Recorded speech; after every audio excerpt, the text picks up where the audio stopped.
ค่ำ7 ค่ำวันที่8ก็8 ค่ำวันที่9วันนี้ก็9 ค่ำนะ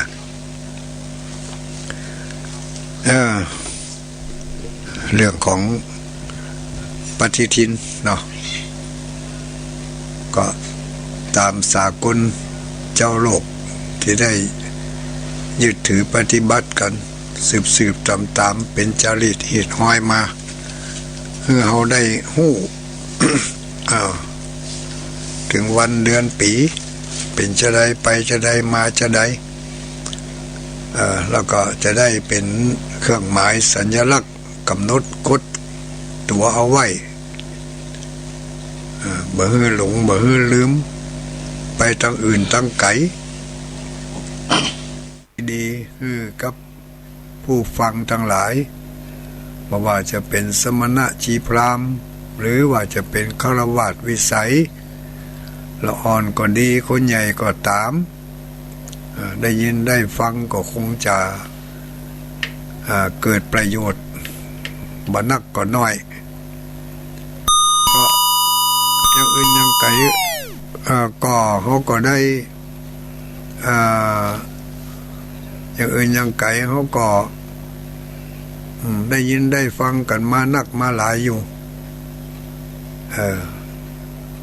แต่ก็ยังว่านั่นน่ะบางอย่างก็ถึงแม้ว่าเรื่องเดียวกันทุกเจ้าเปลี่ยนกันคนละเวลากันมันก็มีความแตกต่างกันไปเล็กๆน้อยๆจุดใหญ่ใจความก็เป็นอันเดียวกันมีจุดมุ่งหมายเป้าหมายที่เดียวกันแต่มันอาจจะแปลกกันไปในระหว่างก่อนที่จะถึงจุดหมายปลายทางอย่างกับ ที่เคยเปรียบเทียบให้ฟังเนาะอย่างกับญาติโยมมีโยมคณะหนึ่งจะพาไปท่องเที่ยวเห็นเนาะจะพาไปท่องเที่ยวไปที่ไหนไปทะเลญาติโยมคณะนี้พาไปทะเลหรือมาอ้างก็จะพาไปไหว้พระเก้าวัดเก้าพระธาตุเก้าวัดเก้าพระพุทธรูปศักดิ์สิทธิ์ที่ไปก็อันเดียวกันนะที่ไปก็อันเดียวกันมีวัดนั้นวัดนั้นวัดนั้นวัดนั้นเนาะสมมติว่าเก้าวัดทีมนี้จัดลูกทัวร์ไปจัดลูกทัวร์ไปออกจากวัดของตัวออกจากบ้านเวลา6 โมงมาเจ้าออกไปที่วัดนั่นแหละก่อนให้เราไปที่วัดนั่นแหละก่อนไปที่วัดกอแล้วก็ไปวัดขอวัดคอวัดงอวัดจอไปจนทุกครบ9 วัดโอ้เวลาเหลืออยู่รู้ก็แวะหันน้อยนี่น้อยเปิดหูเปิดตาพักผ่อนย่อนแข้งย่อนขายืดเส้นยืดสายนี่หรออันนี้ก็ทัวร์ของคนนี้จัดเป็นอย่างนี้แล้ววันนี้คืนดีมีแห่งคนหนึ่งจัดทัวร์ไปไหว้อย่างเดียวกันจุดมุ่งหมายกับไปเก้าตีอย่างเดียวกันนั่นหรอกแต่คนนี้จัดไปแหมอย่างเฮ้ยจัดไปวัดไปวัดคนที่หนึ่งจัดไปวัดกอก่อนแต่คนที่สองนี่ทัวร์อันที่สองเนี่ยหันว่าโอ้วัดกอเนี่ยมันใกล้ลำไปเอาไว้ไปมาลุ้นไปจักยาวตีไกลๆบุญมาให้ก่อนแล้วก็มาลงท้ายที่วัดกอนี่แต่ในระหว่างทางก่อนจะถึงวัดกอนี่ก็ไปแอวไปเที่ยวเหมือนกันแอวไปเที่ยวคนที่หนึ่งทัวร์ที่หนึ่งจัดไปเที่ยวสมมติว่าไปแอวกาดทัวร์ที่สองเวลาเหลือจัดไปแอวไม่ใช่แอวกาดสักคำไปแอวที่ไหนไปแอวน้ำตกกาไปแอว ทำก็ไปที่ไหนก็เพราะเวลามันเหลือเนี่ยแล้วก็ปิกมากับมาไหวก็มาจุดสุดท้ายแล้วก็ปิกเข้าบ้านเข้าจองจุดมุ่งหมายเหมือนกันไปเก้าตีเหมือนกันแต่การเดินทางต่างกันไม่จะได้หู้ได้หันสภาพการเดินทางคนนั่นจัดไปเดินทางเส้นนั่นแถมคนหนึ่งจัดไปเดินทางเส้นนี้แต่มีจุดหมายที่เดียวกันก็คือไปให้มันครบเก้าตีอันนี้เป็นข้อเปรียบเทียบเนอะญาติโยมเฮาทั้งหลายการที่เปรียบเทียบว่าทุกพระสงฆ์องค์เจ้าเฮาที่มาออกรายการถึงมื้อถึงวันเนี่ยก็เหมือนกับคนจัดทัวร์นะแต่ละตนแต่ละองค์ก็จัดไปตามความถนัดความเคยที่เคยไปเนาะบางตนบางองค์เพิ่งเคยไปแล้วไปทางเส้นนี้มันสื่อดีไปทางเส้นนี้มันมีอย่างในระหว่างทางได้หู้ได้หันหลายอันหลายอย่างได้กำไรเนี่ยแต่ก็ถึงจุดหมายปลายทางที่เดียวกันอันนี้ก็เช่นเดียวกันอย่างเรื่องบางเรื่องบางราวนี่ในเรื่องเดียวกันหัวข้อเดียวกันแต่การอธิบายแม่ออกไปนี่ก็อยู่ที่ภูมิปัญญาภูมิหู้ภูมิธรรมของแต่ละตนแต่ละองค์เพื่อจะให้ญาติโยมทั้งหลายมีความเข้าอกเข้าใจถึงความหมายที่แท้จริงของน้ำธรรมคำสอน ของพระสัมมาสัมพุทธเจ้าเนาะถ้าเขาเข้าใจได้ดีเขาก็ปฏิบัติได้ถูกเมื่อปฏิบัติได้ถูกต้องแล้วผลได้รับมันก็เป็นที่สมความมุ่งมา่ปรารถนาของเขาเนาะก็คือเขาต้องการความสุขความสงบความร่มเย็นในวิถีชีวิตของเขาการดำเนินชีวิตแต่ละวันก็ขอให้ได้พบได้ปะกับความสงบความสุขความร่มเย็น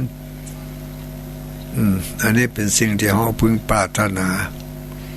เมื่อปรารถนาความสุขความสงบความร่มเย็นแล้วเพิ่งก็บอกว่าจงสร้างเหตุเนอะเหตุอย่างใดที่จะทำให้เกิด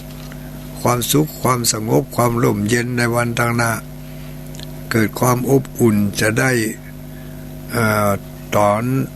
ตอนสิ้นสุดของการกระทำเมื่อเขาได้ทำไปอย่างนั้นเขาจะมีความสุขเป็นอย่างนี้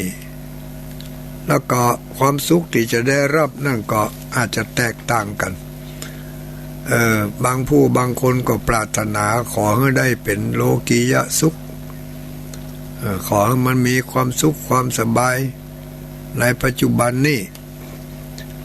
พบหน้าจาดหน้าอันนั้นบ่หวังกันนะแล้วแต่มันเถอะมันไกลมันพอหันยากขอให้ถึงมื้อถึงวันนี้มีความสุขเห็นกระเพาะบางคนก็คิดอย่างนี้แต่ถ้าใครคิดอย่างนี้มักจะเสี่ยงอยู่เนอะ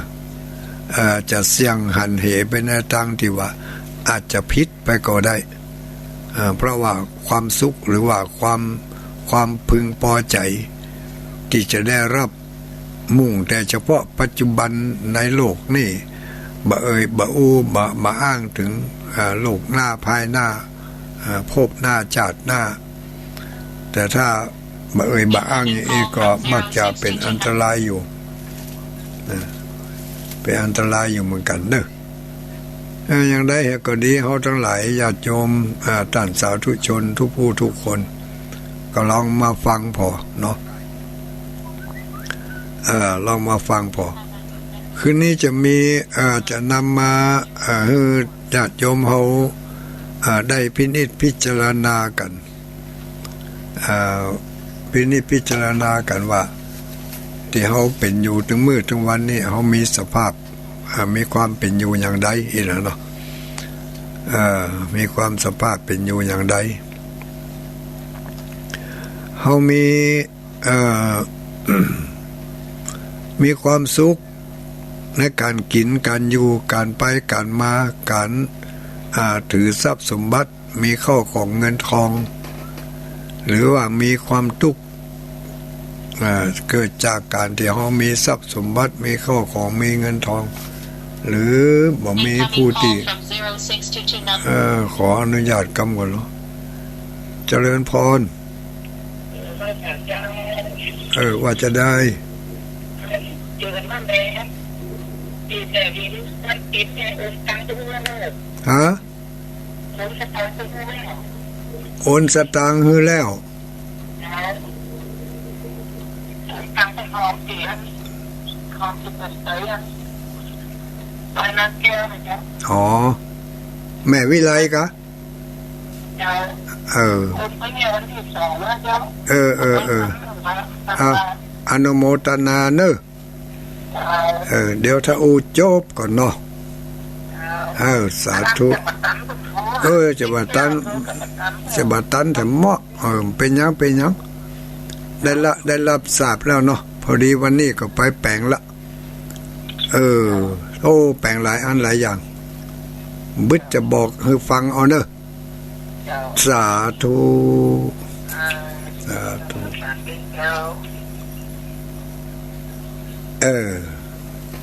แม่วิไลพรหมโลกหอมสตังมาที่พระเจ้าสีทรงเมืองที่เปิ่นจะแปลงพระธาตุเจดีย์อันนี้ลืมไปหาละว่ามันอย่างกันตะกี้เฮามาตรวจตาดูสภาพของเฮาเนาะหรือว่าดูสภาพแวดล้อมบางทีมันอาจจะเกิดเป็นปัญหาให้เราได้คิดก็ว่าได้อย่างว่าโดยเฉพาะอย่างยิ่งที่เรามีโรคภัยไข้เจ็บอย่างในเวลานี้มีส่วนกลุ่มหนึ่งมีคนกลุ่มหนึ่งที่ฟังอยู่ก็คือกลุ่มที่มีโรคภัยไข้เจ็บเนาะมีโรคภัยไข้เจ็บมีความบ่สบายกายมีความบ่สบายใจก็เราลองมาพิจารณาถึงเหตุถึงผลบางทีมันอาจจะทำให้เราเกิดความสบายอกสบายใจขึ้นมาก็ว่าได้เนาะเรื่องของการดำเนินชีวิตหรือว่าเรื่องของวิถีชีวิตของเราเนี่ยแต่ละคนแต่ละท่านก็มีความแตกต่างกันบ่เหมือนกันในสมัยพระพุทธเจ้ามีพระชนมีอายุอยู่นั่นก็เคยมีคนนำไปถามนำไปเรียนถามพระพุทธเจ้าไปกราบเรียนถามพระพุทธเจ้าว่าคนเฮานี่มันจะได้บ่เหมือนกันนี่นะอย่างกับที่สุภาพมานพสุภาพมานพนี่ที่จริงเป็นลูกของเศรษฐีอันนี้ก็ท่านทั้งหลายคงจะได้ยินมาละชื่ออย่างหนึ่งชื่อว่าโตทัยพราหมณ์เป็นลูกของโตทัยพราหมณ์ชื่อว่าสุภาพมานพที่พระพุทธองค์บอกว่าสุภาพมานพบิดาของเธอตายไปแล้วไปเกิดเป็นหมาเนาะไปเกิดเป็นสุนัขสุภาพมานพก็ทูลถามว่าไหว้สาข้าแด่พระองค์ผู้เจริญพระพุทธองค์ก็เป็นผู้ที่มีมหากรุณาเพราะเหตุใดพระพุทธองค์ถึงได้ทำนายทายทักว่าบิดาของข้าพระองค์เกิดเป็นสุนัขจะเป็นการดูหมิ่นดูแคลนล่ำไปก้าพระเจ้าข้าหมู่พราหมณ์ทั้งหลายหมู่นั่นเปิ้นว่ากันว่าบิดาของข้าพระองค์นี่ไปเกิดจั่นพรหมบุญอาจารย์ตนใดเพิ่นก็บอกอย่างนั้นหมดครูบาตนใดเพิ่นก็บอกอย่างนั้นหมดว่าพ่อของข้าพเจ้าเนี่ยตายแล้วไปเกิดเป็นพรหมอยู่ในพรหมโลกปุ่นมีแต่พระพุทธองค์นี่แหละบอกว่าบิดาของข้าพระองค์ตายมาเกิดเป็นสุนัข มาใค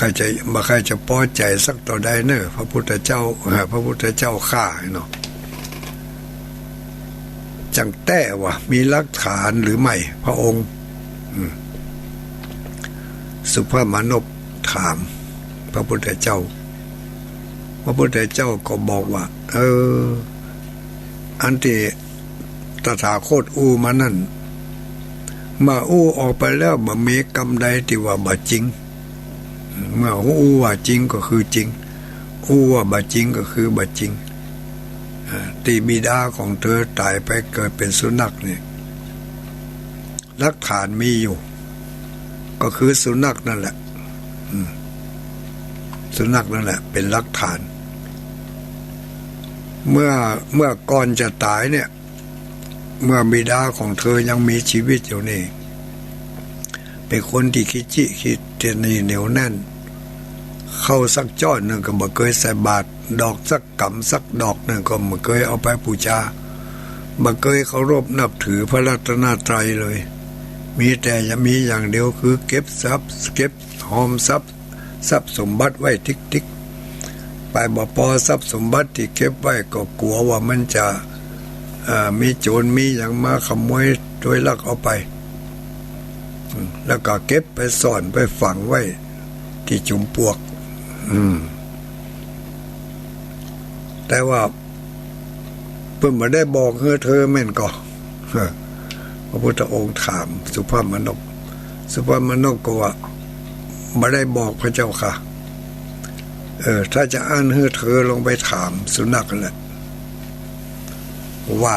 ทรัพย์สมบัติที่พ่อเอาไปฝังนั่นน่ะพ่อเอาไปฝังท่านใดขอบอกให้ลูกป้าลูกไปเมื่อสุภามนพปิกมาถึงบ้านก็ทำตามที่พ่อทำตามที่พระพุทธองค์ได้บอกเข้าไปหาสุนัขอุ้มมาแล้วก็อู้ม่วนจาหวานลูกเอ้ยเนาะไหนพระพุทธองค์บอกว่าลูกเป็นพ่อของข้าพเจ้าก่อนจะตายได้ฝังทรัพย์สมบัติไว้ขอถ้าเป็นพ่อแต่ถ้าสุนัขตัวเนี้ยเป็นพ่อของข้าพเจ้าแต่ก็ขอได้ช่วยไปบอกคือกรรมว่าทรัพย์สมบัติที่ฝังไว้นั้นมีอยู่ที่ใดนี่นะเนี่ยสุนัขนั่นก็นอนกิ้งไปกิ้งมาค้างอิงเนาะสุนัขต้นตัวน้อยอยู่นี่หมาน้อยเนาะหมาน้อยหมอกหน้าหักนี่ก็หมอกลักเกือบนี่ก็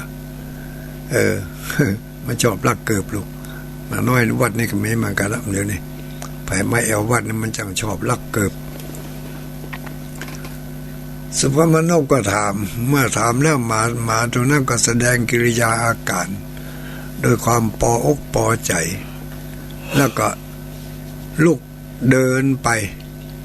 สุภามนพก็เดินตัวก้นไปหมาก็เดินนำหน้าไปพอไปถึงที่ฝังทรัพย์สมบัติมันก็เอาตีนเข้าเคลียคุ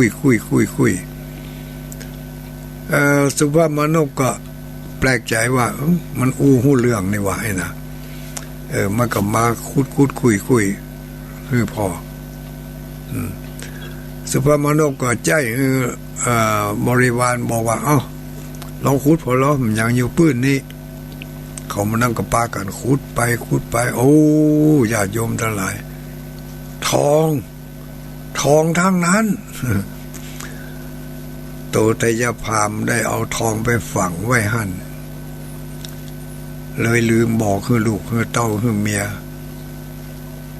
ในที่สุดก็ขุดออกมาได้ทองได้ทรัพย์สมบัติเป็นจำนวนมากก็เลยไปหาพระพุทธเจ้าทำไรกับนั้นก็เลยเข้าไปหาพระพุทธเจ้าสารภาพว่าเป็นความจริงพระเจ้าค่ะ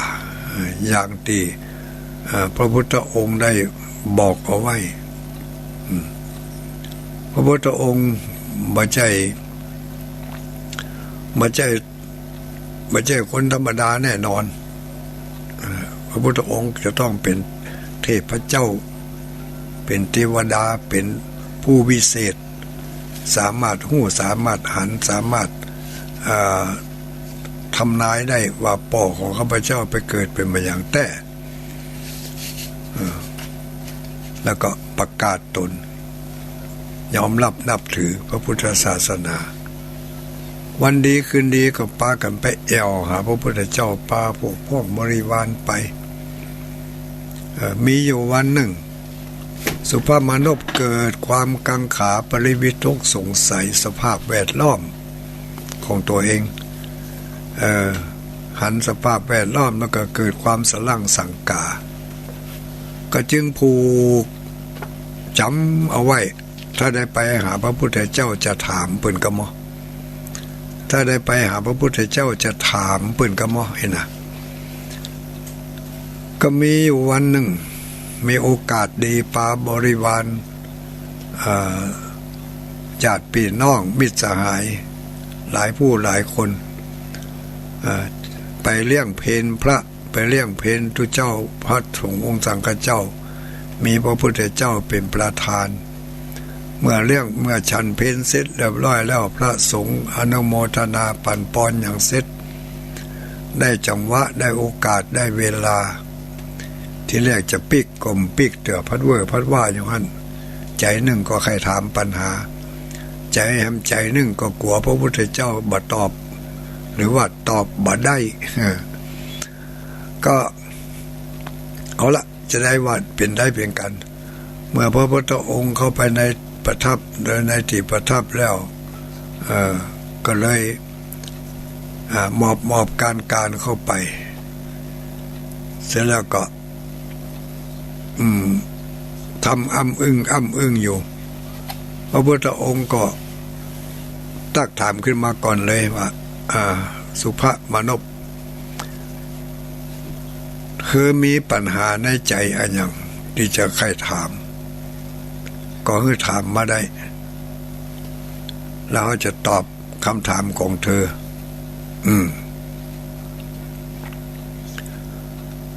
สุภมานพได้ตั้งคำถามไว้บอกว่าข้าพระองค์วันนี้มีคำถามบ่นักจะขอ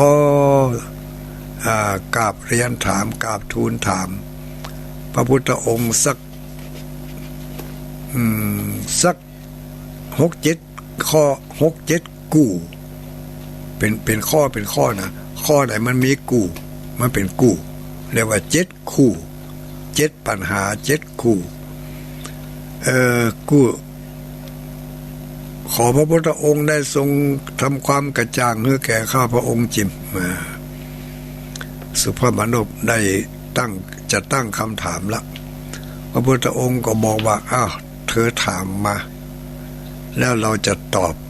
ไปเป็นข้อตามที่เธอต้องการข้าพระองค์ขอถามเป็นกู้ไปอย่างพระเจ้าค่ะพระพุทธเจ้าค่ะคู่ที่หนึ่งข้าพระพุทธองค์ขอถามว่าทำไมคนเฮาจึงมีอายุสั้นบางคนมีอายุสั้นข้อที่กู้ที่หนึ่งไปกู้นะกู้ที่หนึ่งว่าทำไมบางคนมีอายุสั้นทำไมบางคนมีอายุยืนยาวอันนี้เป็นกู้ที่หนึ่งพระเจ้าค่ะเมื่อ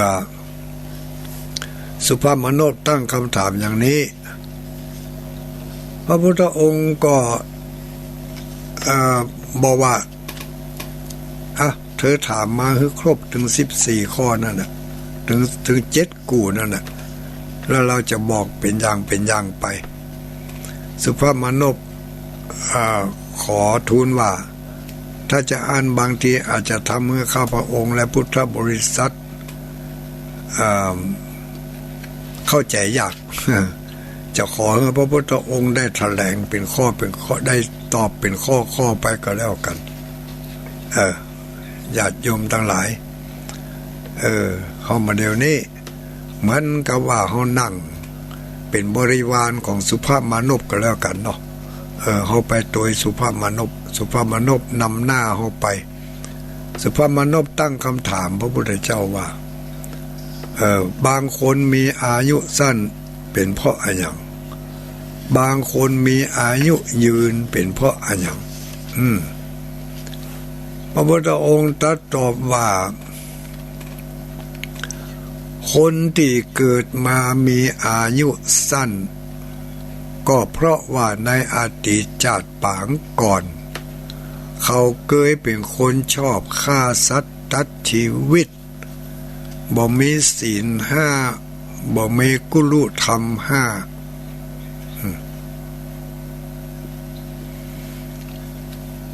ด้วยอำนาจผลของการฆ่าสัตว์ตัดชีวิตจึงทำให้เขาไปตกนรกมกไหม้เสวยทุกขเวทนาอยู่ในนรกเป็นเวลาเมินหลายขวบหลายพันหลายหมื่นปี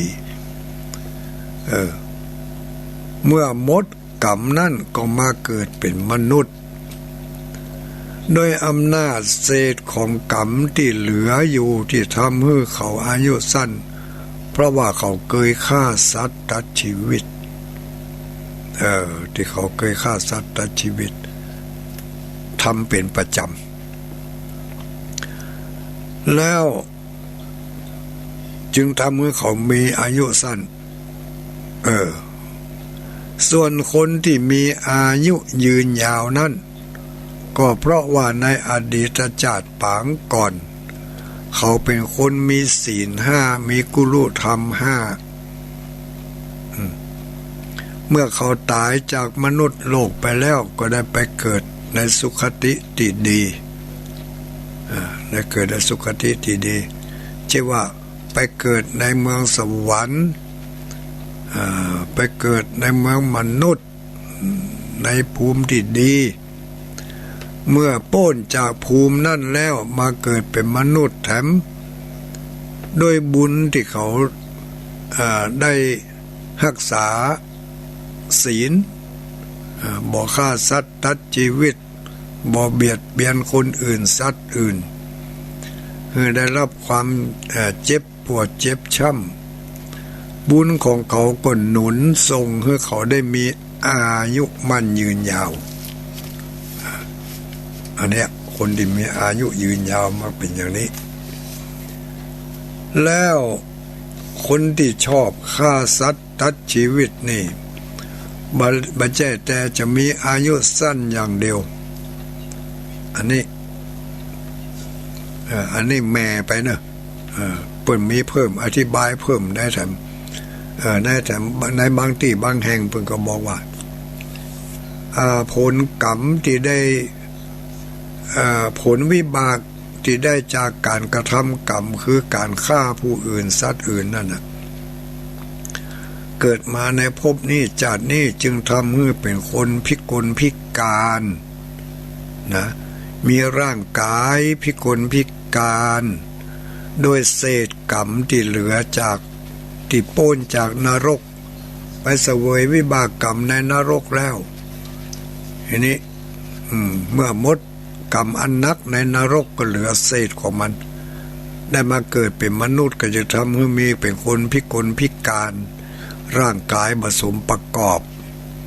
มีรูปผิวพรรณอันซามก็คือหาความงามมาได้เนาะ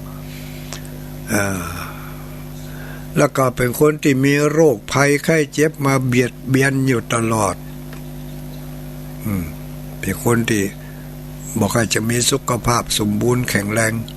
มีแต่โรคภัยไข้เจ็บมาเบียดเบียนอายุสั้นก็คืออายุสั้นปันตายนี่แหละบางคนเกิดมาก็ได้6 วัน7 วันพอพ้นจากต้องพ่อต้องแม่มาตายก็มีได้2-3 วันตายก็มีได้4-5 วันตายก็มีได้ขวบได้ปีหนึ่งตายก็มีบางทีกำลังเฮียนอยู่ถูกรถชนถูกอุบัติเหตุตายก็มีบางคนเฮียนจบแล้วจะรับปริญญาอยู่หันดิดเตรียมไปจะฉลองกันละเตรียมงานอย่างดีดักไปเกิดอุบัติเหตุเพศภัยตายก็มีอันนี้ก็ทำให้อันนี้ก็อายุสั้นเกิดจากการเคยฆ่าเปิ่นเคยทำร้ายเปิ่นให้ถึงแก่ พิกลพิการบางทีก็คนประเภทนี้นะถึงบ่มีไผฆ่าบางทีก็ฆ่าตัวเก่าฆ่าตัวเก่าตายเพราะว่าเคยไปฆ่าคนอื่นแล้วก็มันก็จะมีแรงส่งยั่วอย่างที่เขาจังว่าผีสูบสาบฆ่าแหละกินยาแหละโดดน้ำแหละหรือว่ากระโดดรถจนแหละอย่างเนี้ยมันมีผีหรือว่ามีอย่างมาเป่าหูคือความหู้ซึกอย่างอันก็ใครยะอย่างอันเนี่ยอันเนี้ยก็คือด้วยพลังหรือว่าผลของบาปที่ได้ผิดศีลผิดธรรมผิดกุลุธรรมข้อที่หนึ่งผิดศีลข้อที่หนึ่งก็คือทำให้มีอายุสั้นถ้ามีศีลก็ทำให้มีอายุมั่นยืนยาวถ้าบ่มีศีลก็ทำให้มีอายุสั้นอายุสั้นและปลายพอก็มีโรคภัยไข้เจ็บมาเบียดเบียนนักโดยอันนี้ก็เปิ่นได้บอกเอาไว้นะพระพุทธองค์ได้ตรัสตอบปัญหาแก่สุภมานพก็ยังมีแถมหลายกู้แถม6กู้ญาติโยมทั้งหลายสุภมานพได้ตั้งคำถามไว้7กู้ด้วยกันกู้ที่หนึ่งว่าไวสาข้าแต่พระพุทธองค์ผู้เจริญเพราะเหตุใดคนบางคนถึงมีอายุสั้นเพราะเหตุใดคนบางคนถึงมีอายุยืนยาวพระพุทธองค์ก็ได้ตรัสบอกเอาไว้แล้วที่อายุสั้นก็เพราะว่าเคยเป็นผู้ที่ผิดศีลข้อที่หนึ่งก็คือปาณาติบาตเบียดเบียนคนอื่นทำร้ายคนอื่นถึงกับเสียชีวิตไปบ่มีกุลุธรรมข้อที่หนึ่งกุลุธรรมข้อที่หนึ่งก็คือปาโนนะหันตโพปาโนนะหันตโพไม่พึงฆ่าสัตว์ด้วยประการทั้งปวงวันนี้นำเสนอได้กู้ที่หนึ่งกู้ที่สองกู้ที่สามจนถึงกู้ที่7เอาไว้โอกาสต่อไปถ้ายังไม่ลืมถ้าลืมก็แล้วไปถ้าลืมก็ทวงกันแล้วกันนะญาติโยมทั้งหลายแต่ไปนี้จะตุลุงแก้วเปิ่นจะได้มาเทศนาธรรมเนาะทำกำเมืองทำเศรษฐีก็ตุลุงวะนี่เศรษฐีตั้ง5ผูกสุดท้ายลองฟังพอละว่าผูกสุดท้ายเนี่ยผู้เศรษฐีเนี่ยเป็นยะการอะยังถึงได้เป็นเศรษฐีด้วยการกระทำบุญอย่างใดมาใครมีปัญหายังก็เกียมใครมีปัญหายังก็เกียมท่องเกียมถามเนอะบึดเนอะเบอร์โทร093มันยังไง2722499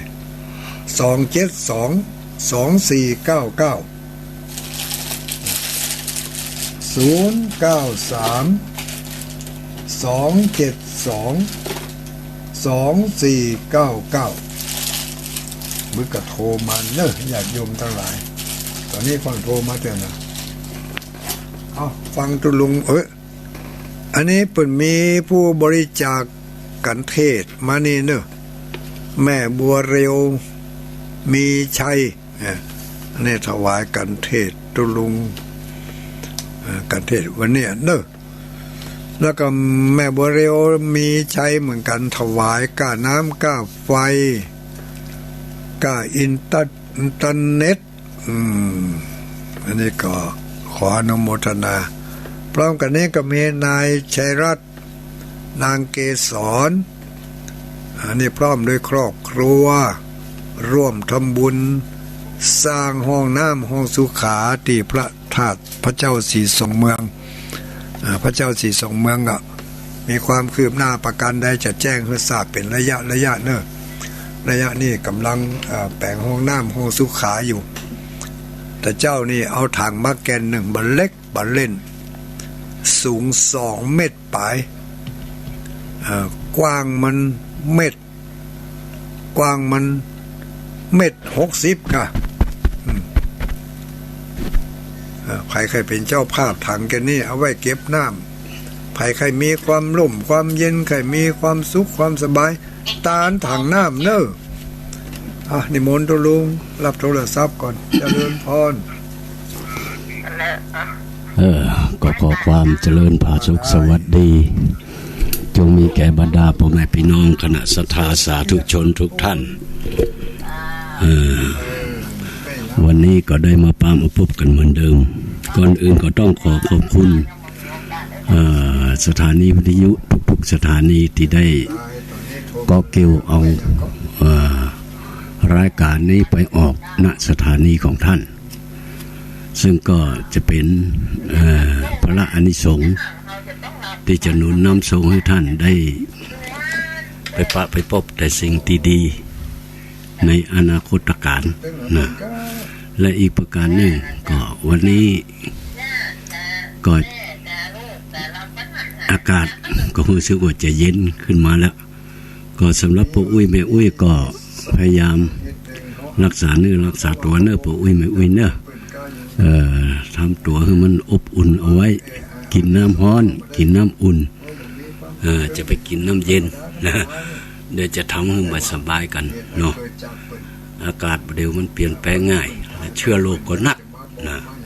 เพราะฉะนั้นก็ขอฝากไว้กับปู่อุ้ยแม่อุ้ยตลอดถึงได้ขาอ่อนน้อยโรคเดี๋ยวมันมีหลายอย่างนะมาสปะสเปดเนาะ มันสิ่งเหล่านี้มันเกิดขึ้นกับสภาวะแวดล้อมเนาะของสังคมเราบางทีก็โรคภัยไข้เจ็บต่างๆมีคนนำมาจากต่างประเทศพ่องมีคนนำมาจากที่อื่นพ่องโดยเฉพาะประเทศไทยของเรานี่ถ้าประเทศไทยของเรานะบ่ใครจะมีโรคภัยไข้เจ็บอย่างมากมายสมัยก่อนก็มีโรคอย่างขี้ตูดกุดถังอย่างต่างๆพวกก็รักษากันหายไปหมดแล้วตลอดถึงโรคปอดโรคอย่างวัณโรคนี่เนาะ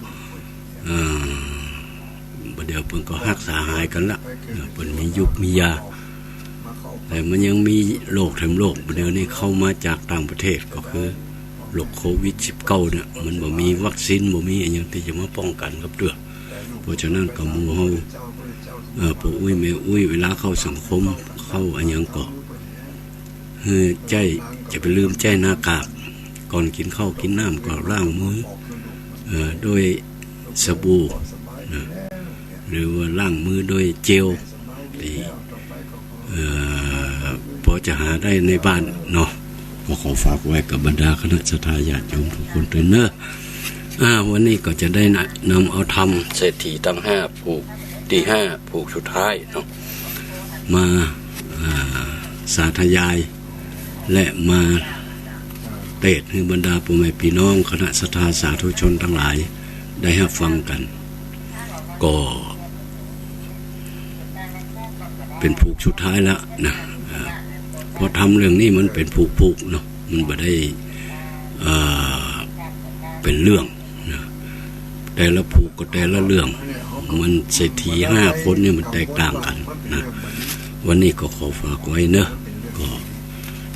ตั้งใจรับฟังในโอกาสบัดนี้เนาะ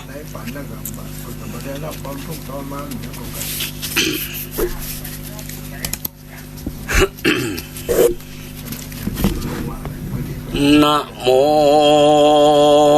ตัสสะภะคะวะโตอะระหะโตสัมมาสัมพุทธัสสะ โยทะตันหังปะหันตัวนาติอิมังธรรมเตสนังสัทธาเวลุวันเนวิหารานโตโจติกาเทลังอาลามพังกาเทสี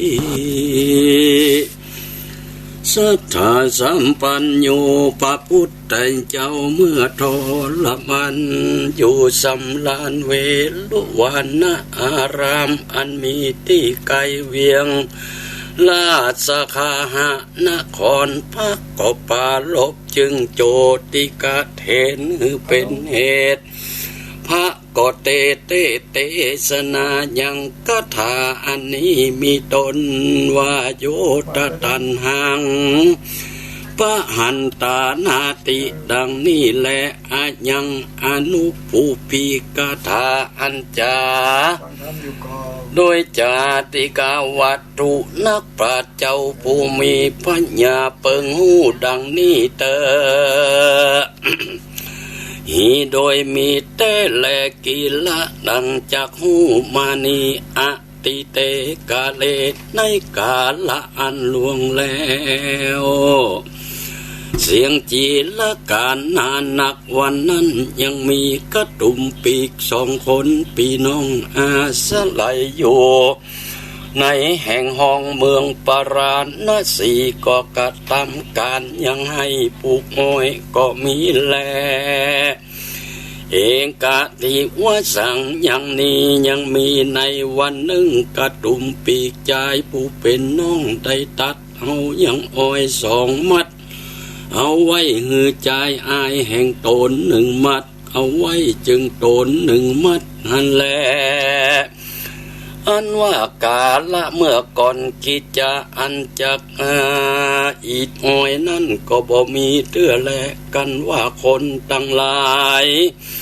จักเอาน้ำอ้อยนั้นเขาก็ตัดยังเก้าและปลายอ้อยแล้วก็เอาเล็มอ้อยตั้งไปตั้งขึ้นน้ำอ้อยก็จักไหลออกมาแล้วในเมื่อกระตุ่มปีก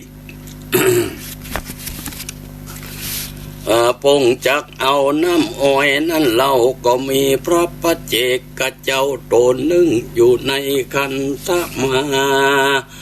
ท่านะก็ออกจากนิโรธสมาปฏิในวันทวน7แล้วก็มาพิจารณาดูว่าในวันนี้กูจะไปสังฆะแก่ผู้ใดนี่จาว่าอันก็หันกระตุ่มปีกผู้หนึ่งได้มาในข่ายยานภาพระญาแห่งตนแล้วก็หากหูสภาวะอันกระตุ่มปีกผู้นั้นจะกระทำสังฆะได้แลก็ถือเอาบาทสยองมาโดยลวงอากาศโดยฤทธิแห่งตนแล้วก็มายั่งยืนอยู่2 หน้ากระตุ่มปีกผู้นั้นหันแลกันว่ากระตุ่มปีกหันพระปัจเจกก็เจ้าตนนั้นก็มีใจจมชื่นยินดีขอผู้ปูพาสบายแห่งตนเหนือแผ่นดินอาตานที่สูงแล้วก็เก่ากรรมนิมันตนาว่าพันเตข้าแด่ผู้มีบุญขอได้อยู่ที่นี้ก่อนเตอ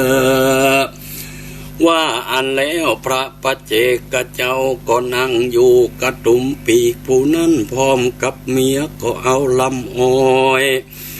ยกขึ้นเอาส่วนทั้ง9ใส่ปลายบนบาทแล้วน้ำอ้อยก็ไหลทบลงในบาทก็ถวายแก่พระปัจเจกเจ้าหันแลในเมื่อพระปัจเจกเจ้า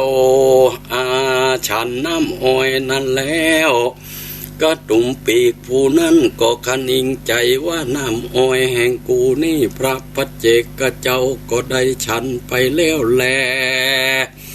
ชวนว่าอ้อยแห่งปีอายกูนี่กูจักเอาถวายพระปัจเจกเจ้ากันว่าปีอายแห่งเฮา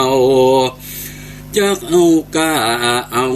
สินกับกูนั้นกูก็จักฮือไปแลการจักเอาพระบุญกับเราก็จักฮือจะแลกกันพันเตกันว่ากระตุ่มปีกกระนิ่งใจแล้วก็เอาลำอ้อยส่วนอันเป็นปุ้นแห่งปีอายโตนั้นถวายทานแก่พระปัจเจกเจ้าหันแล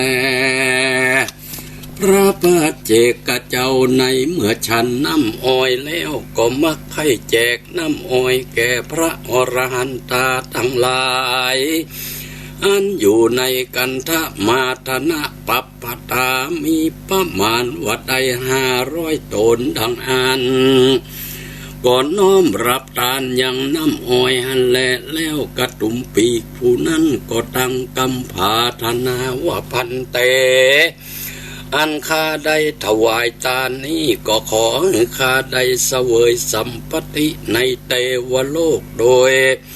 พละแห่งการทานอันนี้เตอ เมื่อนั้นพระปัจเจกเจ้ากล่าวอนุโมทนาว่าอิจิตังดังนี้เป็นต้นวรุราปาสกะอุปาสิกากัมภาธนาแห่งตานั้นจุงสำริดทิจุปการเตอว่าอันแล้วพระปัจเจกเจ้าก็หนีไปหันแลเมื่อนั้นกระตุ่มปีกผู้เป็นพี่ก็มาสู่ยังกระตุ่มปีกผู้เป็นน้องก็ถามว่าอ้อยมัดปุ้นของพี่อายบ่เอามาดังหรือจ้ากระตุ่มปีกผู้น้องก็กล่าวว่าอ้อยปุ้นของพี่อายได้เอาทานพระปัจเจกเจ้าไปแล้วแลพี่ว่าแล้วว่าพี่อายจักเอาก้าอ้อยหรือว่าจักเอาส่วนบุญนั่นจ้ายามนั้นกระตุ่มปีกผู้เป็นพี่อายได้ยินคำน้องกล่าวว่าเอาอ้อยส่วนตนถวายเจอสวดถวายทานซึ่งพระปัจเจกเจ้าสารนั่นก็มีใจจมชื่นยินดีก็กล่าวซึ่งน้องโตนว่าพี่อายบ่เอาค่าจางแลจะขอเอาพระบุญสิ่งเดียวแลแล้วก็ตั้งกำผาธนาเอายังสุข3 ประการมีพระนิพพานเป็นตีแล้วแดเตอตีนั้นปลายนา2 พี่น้องกระตุ่มปีกนั่นก็รอดแก่เท่าชราก็เลี้ยงก็เสียงฟังอายุแห่งตนกันจุดที่ตายก็ได้ไปเกิดในเทวโลกเสวยสัมปติสุขเมื่อนานก็มีแลเตปิตถาในกาละเมื่อนั้นเทวบุตร2 ตนพี่น้องอันเสวยสุขอยู่ในแห่งห้องเทวโลกนั้นก็มาปฏิสนเอากำเนิดเกิดในมนุษย์โลกตีขกุลเศรษฐีผู้หนึ่งในเวียงราชคานครก็มีแลอันว่ายามตาละกาเด็กน้อยผ่าสูตรออกมาจากท้องแม่นั้นอันหอกดาบอาวุธทั้งหลายก็มีรัศมีลุกเป็นเปลวลุ่งเรืองงามมากนักไปตัวเวียงลอดจุซ้ำจุปลายก็มีแล อาตะในกาละนั้นมหาเศรษฐีผู้เป็นพ่อและแม่ก็เบิกบายสีตั้งชื่อว่าโจติกะกุมารว่าอันแลเหตุว่าเจ้ากุมารเกิดมาในเวียงนั้นมีรัศมีส่องแจ้งนั่นแลเมื่อโชติกะกุมารขึ้นใหญ่มาแล้วมหาเศรษฐีผู้เป็นพ่อก็หือคนทั้งหลายสร้างแปลงภาษาถือเป็นที่อยู่โชติกะกุมารหันแลย้ำเมื่อคนทั้งหลายพุ่งจับเพียวกวาดเพื่อจักแปลงยังภาษาอยู่นั่นเรา ยามนั้นหินปันตุกรรมพละศีลบาทอันเป็นทิพอาจแห่งพญาอินตาก็มาสัญญากระดางมากนักและสักโกเทวราชาอันว่าพญาอินตาก็ส่องติพพเนตรพอดูโลกเมืองคนก็หูแห่งหนแจ้งที่จุอันพญาอินตาก็เสด็จลงมาสู่จุมพูโลกตายก็เนรมิตยังปราสาทเจ็ดจันทร์บุบุญออกแผ่นดินมาพอเต่าแต่นั้นเต้าอินตาก็ยังเนรมิตขุมคำและต้นกาลประพฤกษ์บุบุญออกแผ่นดินมาสีแจงปราสาทนั้นแลแม่นเจ้าโชติกะกุมารจักพาธนาเอาเงินคำสัมปติแก้วแหวนแสนสิงจ้างมามิงวัฒอาภรณ์เครื่องใจอันใดก็จักใดดังใจจุเมื่อแลบ่เต้าแต่นั้นก็มีต้นอ้อยก็บุบุญออกโดยมาเป็นต้นเงินต้นคำงามมากนักอันนี้ก็โดยกุศลบุญเมื่อก่อนปางเมื่อเกิดเป็นกระตุงปีกได้หือตาน้ำอ้อยแก่พระปัจเจกเจ้าวันนั้นแลในกาละนั้นพญาปิมพิสารได้ยินข่าวว่าโจติกะกุมารมีปราสาทเจ็ดจันทร์ดังอ่าน ตั้งขุมคำและตนกาลปะพึกอันแล้วโดยแก้วเงินคำก็ตั้งยังโชติกะกุมารคือเป็นมหาเศรษฐีหากปรากฏนามมีว่าโจติกะมหาเศรษฐีก็มีเพื่ออันแลส่วนว่านางผู้เป็นเมียกัดตุ่มปีกนั้นเมื่อจาดก่อนได้ถวายทานแก่พระปัจเจกเจ้าก็โดยพระบุญอันประเสริฐก็ได้เมื่อเกิดที่ในทวีปอุดรโคได้ชื่อนามว่านางมะตุลังสกาอันแลอันว่านางมะตุรังสกาผู้นี้มีรูปทะลงโสมนมพันวรรณะงามมากนักมีกลิ่นเนื้อตัวหอมไปไกลได้เกิงทวีปอุดรโคแลในเมื่อโชติกะกุมารได้เป็นมหาเศรษฐีในเวียงราชคหนครดังอันแล้วหมู่นางแก้วเทวดาทั้งหลายก็ไปเอานางมาตุลังสกาแต่อุดรโคทวีปมาเป็นเมียแก่โชติกะเศรษฐีอยู่ในปราสาทแก้วเจ็ดจันทร์มีสลีกับโดยกันนั่นแลก็โดยพระอานิสงส์ปุคละตั้งสองได้กระทำบุญมาโดยกันนั่นแลอันว่านางมะตุลังสกานั่นกันจักได้มาอยู่จุมพูทวีปนั่นก็นำเข้าสาลีอันข่าวบัวลิสูตรประมาณว่าแข็งหนึ่งและก่อนเศร้าอันมีชื่อว่าโจติมนะนำมา3ก่อนหันแลอันว่าเข้าสาลีติบนั่นมา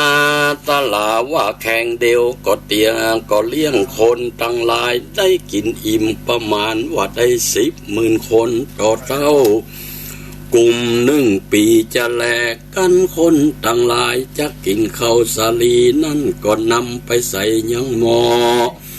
อันมีน้ำแล้วก็ยกขึ้นตั้งไว้เหนือก่อนเสาแก้วชื่อว่าโจติมานะนั่นไฟก็จักลุกเป็นเปลวออกมาปัดเดียวนั่นแหละกันว่าเข้าสาลีอันนั้นสุกแล้วไฟก็จักดับไปหันแหละอันว่าโชติกะมหาเศรษฐีก็มีใจมาไข้หือตานแก่คนตั้งหลายก็หือคนใจเปล่าห้องหือคนหญิงใจได้หู้จุประการแล้วเศรษฐีก็ไขยังปากคุมคำหันแล ตีนั่นคนตั้งหลายก็ปากันมาเอาคำไปหันแลป้องก็มีใจกดเลี้ยวมีตัณหาคือคนิ่งใจว่าจักเอาเงินคำอันเศรษฐีตานั้นไปกระทำการอันเป็นบาปหยาบจ้าอันว่าคุ้มคำเศรษฐีนั่นก็อันตรธานหายไปก็มีแลอันว่าคุ้มคำสัมปติตั้งมวลนั่นก็เกิดมีแก่โชติกะมหาเศรษฐีนี่ก็โดยพละบุญอันใดกระทำมาแต่ก่อนนั่นแลโสราชาอันว่าปัญญาปิมพิสารก็มีหอระไทยใครหันยังปราสาทแก้วแห่งโจติกะมหาเศรษฐีก็เสด็จไปสู่ยังปราสาทแก้วมหาเศรษฐียามนั้นโจติกะเศรษฐีก็ออกมาตอนฮับต่อออกมาฮับป่าพญาปิมพิสารเข้าไปในคุ้มตนนั่นแล้วยามนั้นพญาก็หันแผ่นดินอันเป็นแก้วนั้นก็ใส่ใจว่าเป็นเหี่ยวเลิกอันเศรษฐีแปลงไว้หลอกตนก็เพื่อว่าจักหือตกลงไปพญาก็บ่อาจจักย้ายบาดตีนไปมาใดอันแลตีนั่นโชติกะเศรษฐีก็ไว้พญาว่าเทวะข้าแด่มหาราชเจ้าอันเลื่อมใสมาบสองนานี้บ่ใจเหี่ยวหากมันเป็นแผ่นแก้วแต่แลกันว่าพญาหูแล้วก็ขึ้นแอวยังปราสาทแห่งโจติกะเศรษฐีอันแลเมื่อนั้นพญาก็ถามโจติกะเศรษฐีว่าดูราเจ้าเศรษฐีอันว่าภริยานั่นไปอยู่เสียไหนนั่นจาโชติกะเศรษฐีก็กล่าวว่าเตวะมหาราชเจ้าบัดนี้นางภริยาแห่งข้านั้นก็อยู่ในห้องต้องตีนอนผู้ข้าจักบอกกล่าวนางหูก่อนแล้วว่าอันแล้วโจติกะ